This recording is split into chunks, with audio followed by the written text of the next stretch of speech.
Do you ever catch yourself looking at a description you just wrote and thinking, man, I wish I could make that sound more vivid and beautiful, but how? I feel your pain. This is one of the biggest struggles we face as writers, and it's super frustrating, especially when you can see this beautiful description in your mind and it's like a Renaissance painting when you imagine it, but then when you go to actually write it, it comes out like the literary equivalent of a stick figure.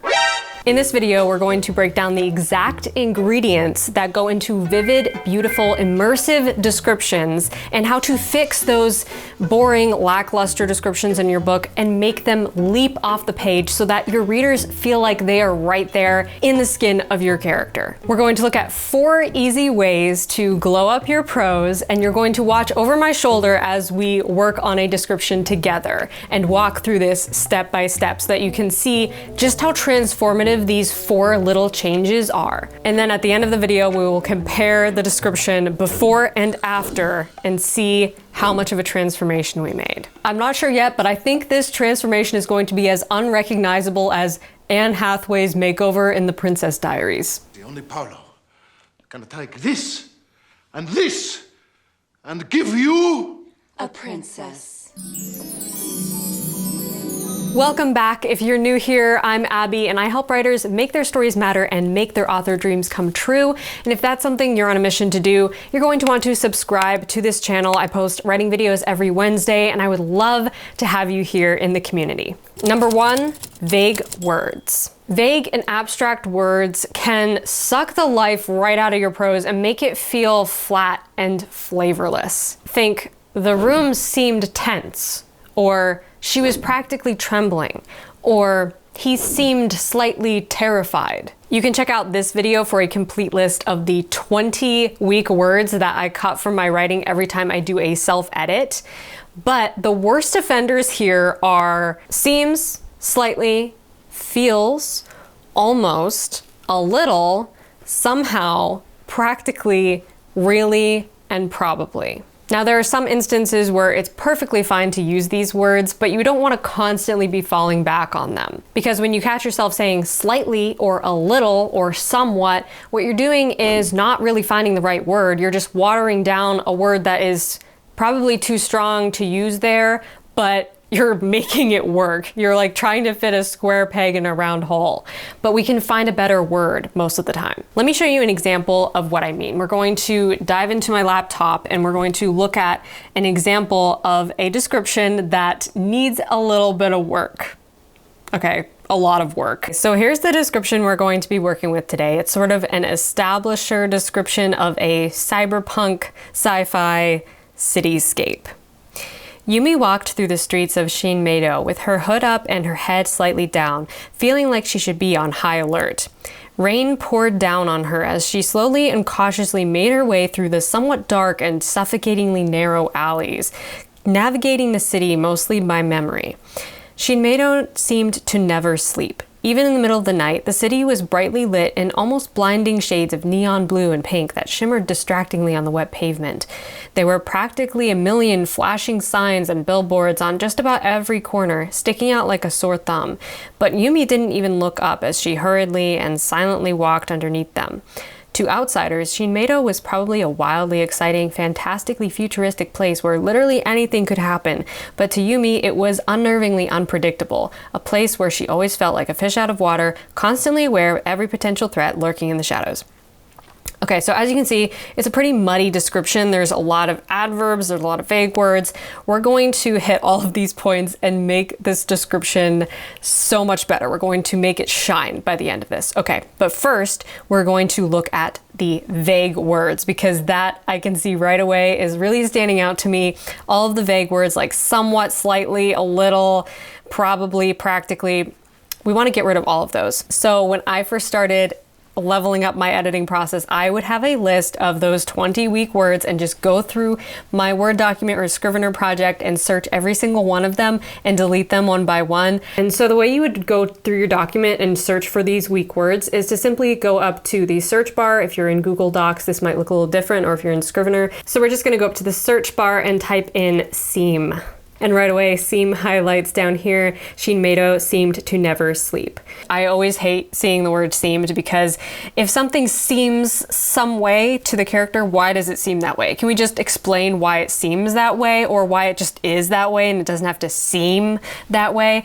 So in this case, we can just delete that word and say Shinmedo never slept.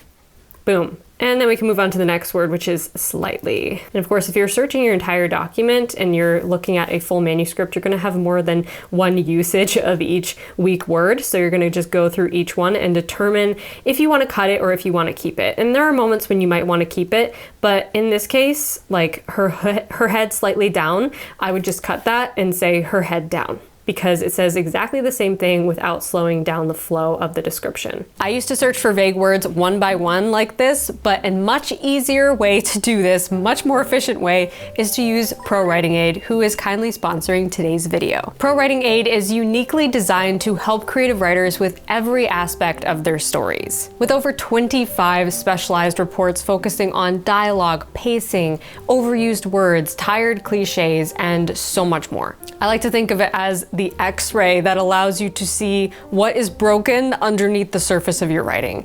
It's not the doctor, you're the doctor, it's the X-ray. It's not going to write for you, but it's going to allow you to see what is not working and what needs your attention. So to do this with ProWritingAid, we're going to go up to More Reports and click on Diction. That will open a sidebar menu over here where we can look at vague and abstract words. And when I open this menu, you can see right away a lot of those words that I mentioned that were like the worst offenders, like slightly, slowly, practically, probably. So let's try to replace some of these words or just delete them altogether. We don't need slightly at all there. We can just delete that. And instead of saying feeling like she should be on high alert, we can make that feeling a little more imminent, like defenses on high alert. Instead of almost blinding, let's just delete almost. Blinding shades of neon blue and pink, that works just as well. And practically, there were practically a million flashing signs. We don't really need the word practically here.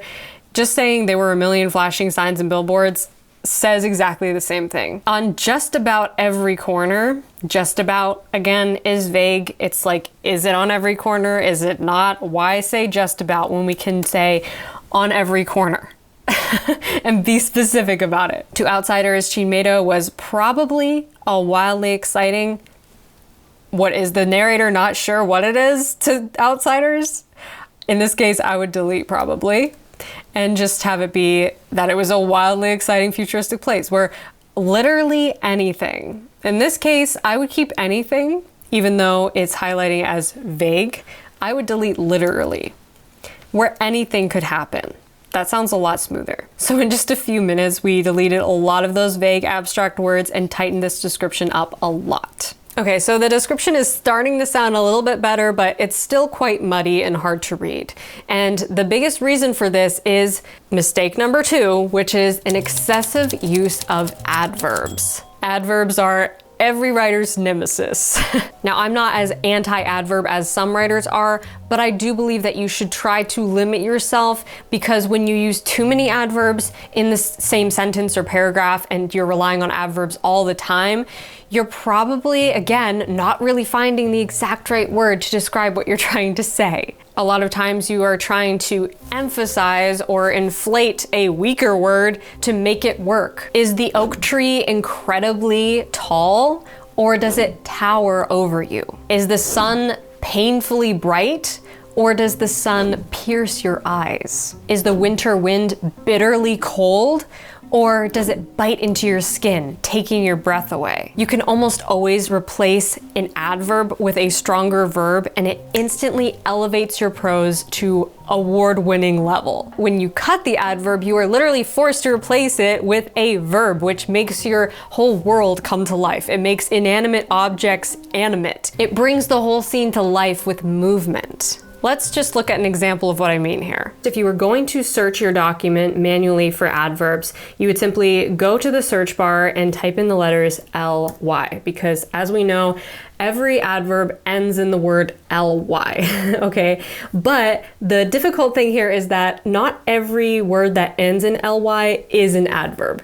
So maybe you have a character whose name is Sally or Emily or Molly, in which case it's going to highlight that as well. And so you can go through each one of these ly words and decide if you want to actually keep that adverb or if you want to cut it. So in a case like rain poured down on her as she slowly and cautiously made her way through the somewhat dark and suffocatingly narrow alleys, I would probably eliminate at least 2 of those adverbs. So I would cut suffocatingly and I would also cut slowly because her caution is more important than the speed at which she's walking. So you can go through each one of these highlights and see which ones are important to keep the integrity of the sentence. An easier way you can identify this without having to go through and highlight every single word is to use ProWritingAid. Okay, so to find our adverbs, we're going to go up to Style and scroll down here on the sidebar menu. We can see 11 adverbs were found outside dialogue.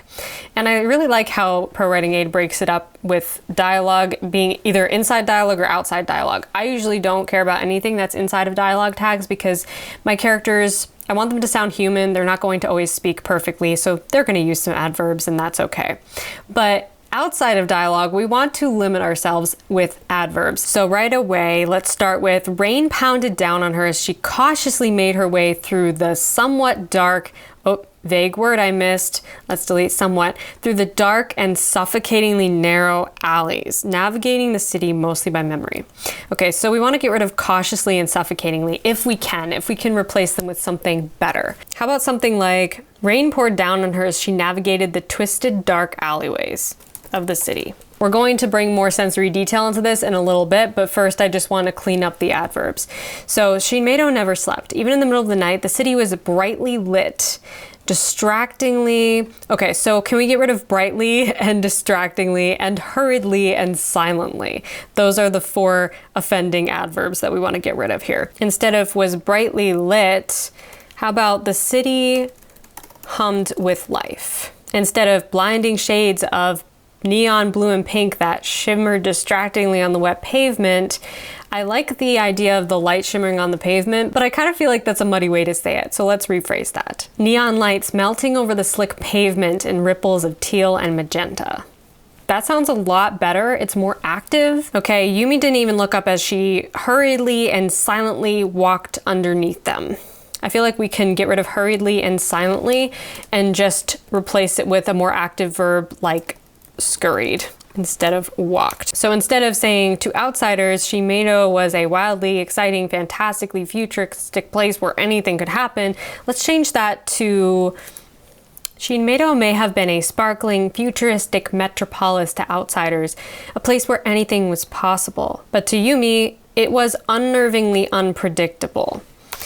I don't like how redundant that sounds, so let's delete that and change it to, but to Yumi, it was a labyrinth of secrets and lies. I think we've way cut back on the adverb usage here. As you can see from our list over here, all we have is constantly 1 adverb in 3 paragraphs. I'm okay with that. It might even come out as we continue to edit, but this is what I'm talking about with keeping the adverbs down to the bare minimum and instead finding more active verbs to describe what you're saying. Ingredient number 3 to immersive prose, and possibly the most important one, is sensory details. It's not what it looks like. And that is the biggest mistake that most writers make when writing descriptions. They focus too much on the visual. They're so caught up in what it looks like that all the other senses sort of fall by the wayside and get forgotten. This can make your prose feel flat and two-dimensional because that's exactly what it is. It's like a picture hanging on a wall and all we can do is look at it. But what if we could hear it, touch it, smell it, taste it? Suddenly it's like, bam, we're right there with the character. So if I were to go through my description and highlight sensory details, I would probably start by making myself like a color key that I can reference. So maybe the sense of sight would be a different color than the sense of sound and touch and hearing. Okay, so we're just gonna go with those for now. Let's make sight yellow, let's make sound green, let's make touch red, and let's make hearing pink. The first description, where Yumi is walking through the streets with her head down, that is something that we're seeing, right? Rain poured down on her might be a feeling. We might be able to say that is a sense of touch because we can feel the rain. Then we have the middle of the night, the city hummed with life. Okay, that is definitely a sense of sound, but we don't really describe much sound beyond that. And the neon lights is definitely a sense of sight. Okay, and the flashing billboards, that's also a sense of sight.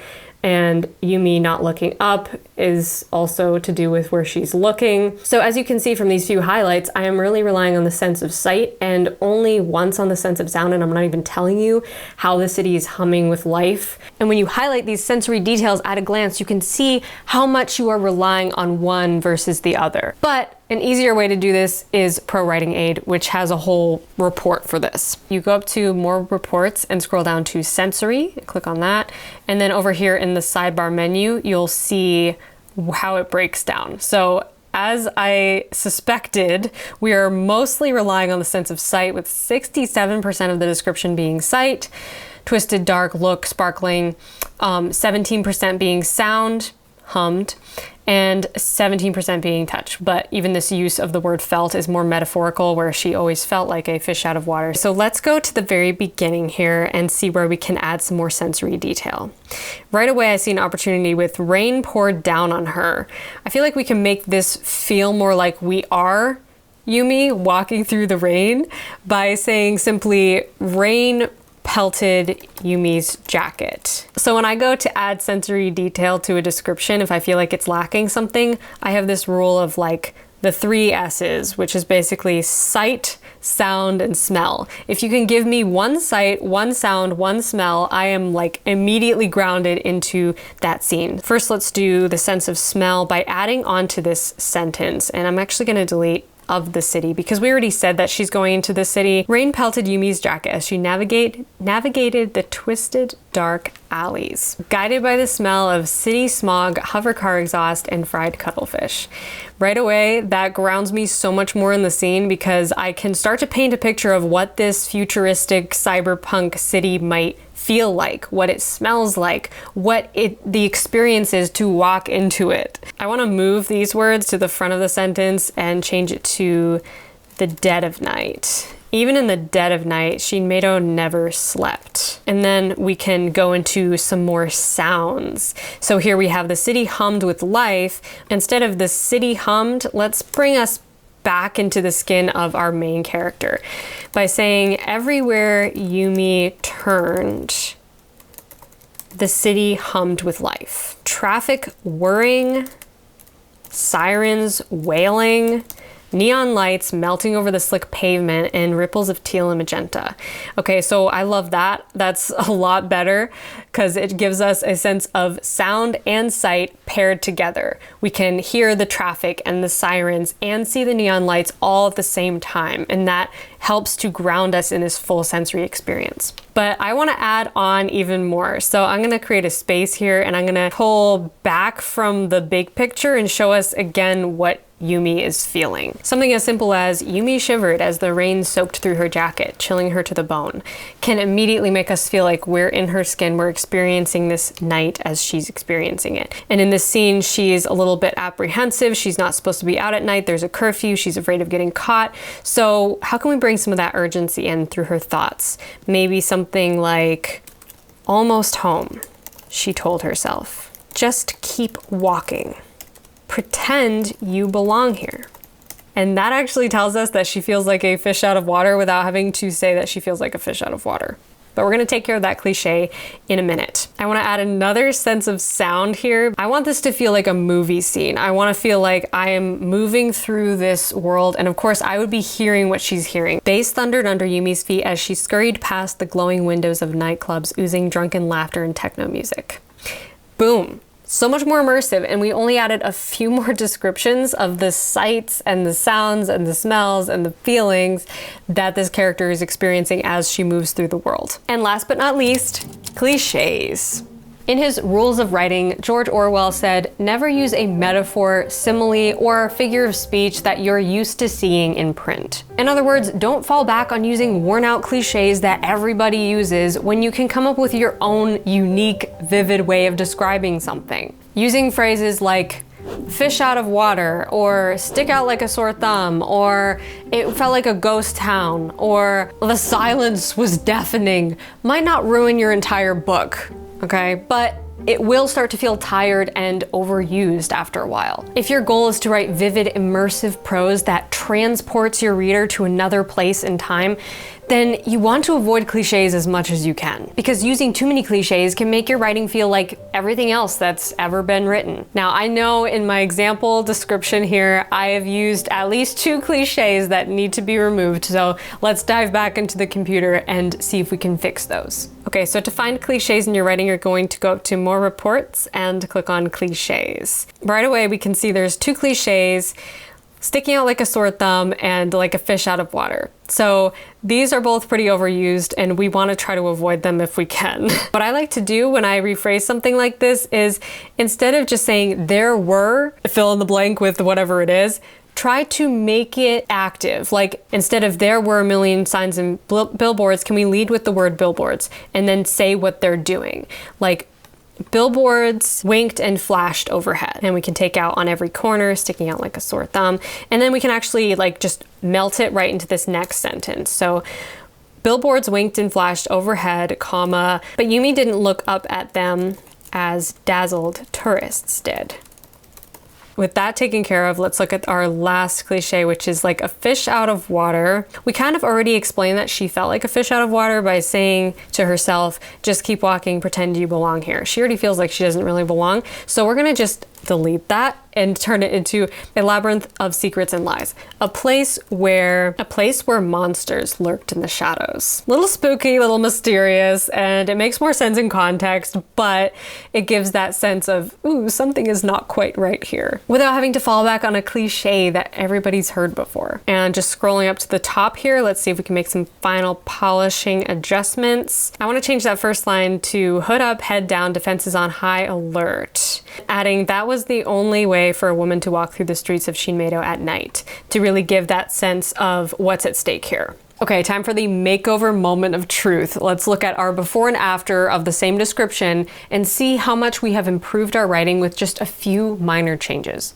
Yumi walked through the streets of Shinmeido with her hood up and her head slightly down, feeling like she should be on high alert. Rain poured down on her as she slowly and cautiously made her way through the somewhat dark and suffocatingly narrow alleys, navigating the city mostly by memory. Shinmeido seemed to never sleep. Even in the middle of the night, the city was brightly lit in almost blinding shades of neon blue and pink that shimmered distractingly on the wet pavement. There were practically a million flashing signs and billboards on just about every corner, sticking out like a sore thumb. But Yumi didn't even look up as she hurriedly and silently walked underneath them. To outsiders, Shinmeido was probably a wildly exciting, fantastically futuristic place where literally anything could happen, but to Yumi it was unnervingly unpredictable, a place where she always felt completely and utterly like a fish out of water, constantly aware of every potential threat lurking in the shadows. So that was our before. Here is the after. Hood up, head down, defenses on high alert. That was the only way for a woman to walk through the streets of Shinmeido at night. Rain pelted Yumi's jacket as she navigated the twisted dark alleys, guided by the smell of city smog, hovercar exhaust, and fried cuttlefish. Even in the dead of night, Shinmeido never slept. Everywhere Yumi turned, the city hummed with life. Traffic whirring, sirens wailing, neon lights melting over the slick pavement in ripples of teal and magenta. Yumi shivered as the rain soaked through her jacket, chilling her to the bone. Almost home, she told herself. Just keep walking. Pretend you belong here. Bass thundered under Yumi's feet as she scurried past the glowing windows of nightclubs, oozing drunken laughter and techno music. Billboards winked and flashed overhead, but Yumi didn't look up as dazzled tourists did. Shinmeido may have been a sparkling, futuristic metropolis to outsiders, a place where anything was possible, but to Yumi, it was a labyrinth of secrets and lies, a place where monsters lurked in the shadows. See how quick and easy that was? This is the magic that happens when you are precise about your editing and you know what to look for and how to fix it. Like I said before, editing without ProWritingAid is like being a doctor without an X-ray machine. It's not impossible, but it's a heck of a lot easier when you have an X-ray machine. This tool has seriously helped me so much to be able to identify those problem areas in my writing that would have taken me a lot longer to find and fix. And we've only looked at 4 reports in this video. ProWritingAid has over 22 other reports designed to catch things like slow pacing, awkward dialogue, and hard to read sentences, plus features designed to give you instant story level feedback on your character arcs, themes, and more, so that you can level up your writing without losing your voice. And the best part is that ProWritingAid works everywhere. Google Docs, Scrivener, Microsoft Word, you name it. It's basically like having a world-class editor reading over your shoulder without the terrifying stress of having a world-class editor reading over your shoulder. So if you liked what you saw in this video and you think that ProWritingAid would make your editing process easier, definitely click the link below to start using it for free. Go run these 4 reports that we talked about in this video and see how much you can glow up your writing in just a few minutes. And if you fall in love with ProWritingAid like I did and you want to upgrade to Premium or Premium Pro, make sure you use the code ABBY20 at the checkout to get 20% off your purchase. Comment below and tell me which of these boring description traps are you the most guilty of. Smash that like button if you liked this video, and be sure to subscribe to this channel if you haven't already, because I would love to have you here in the community. And if you want to level up your editing process even more, I highly recommend checking out this video where I break down the 5 editing mistakes that will make you sound amateur and how to fix those mistakes in your final draft. So I will see you over there, or I will see you in the next one. Until then, my friend, happy writing, happy editing, and as always, rock on. Shh.